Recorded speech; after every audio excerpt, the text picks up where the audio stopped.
আসসালামু আলাইকুম। আশা করি সবাই ভালো আছেন। তো চুইঝাল গাছ সম্পর্কে আপনারা অনেকে জানতে চান যে ভাই চুইঝাল গাছ কী গাছে ওঠে? তো আজকে আপনাদেরকে দেখাবো ইনশাল্লাহ ৩টে গাছ নিয়ে আমি কাজ করতেছি আজকে। আপনারা সেই ৩টে গাছ দেখেন, আপনাদের এলাকায় থাকে সবসময়ের জন্য। এই যে নারকেল গাছ ৬৪ জেলায় কিন্তু কম বেশি আছে।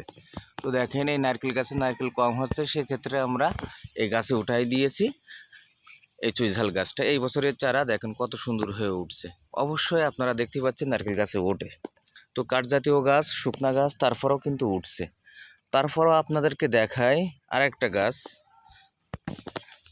এটা হচ্ছে গিয়ে আপনার পেঁপে গাছ। পেঁপে গাছে কিন্তু আঠা থাকে, অনেক সময় বলেন যে ভাই আঠা থাকে পেঁপে গাছে, তারপরে কীভাবে ওঠে? এই যে দেখেন পেঁপে গাছেও কিন্তু উঠছে। এই যে পেঁপে গাছ দেখছেন? তো পেঁপে গাছে উঠছে দেখেন, তাহলে এটা যে কোনো গাছে উঠবে এটা আপনারা বুঝতে পেরেছেন। কারণ কি আঠা জাতীয় গাছে কিন্তু কোনো লতা গাছও উঠতে চায় না, তারপরেও কিন্তু উঠছে। ওদিকে মেহগনি গাছ আছে, দেখেন এই যে মেহগনি গাছে কিন্তু উঠছে। এই যে রোদের কারণে দেখা যাচ্ছে না, তারপর বিশ্বাস করতে পারেন ইনশাল্লাহ।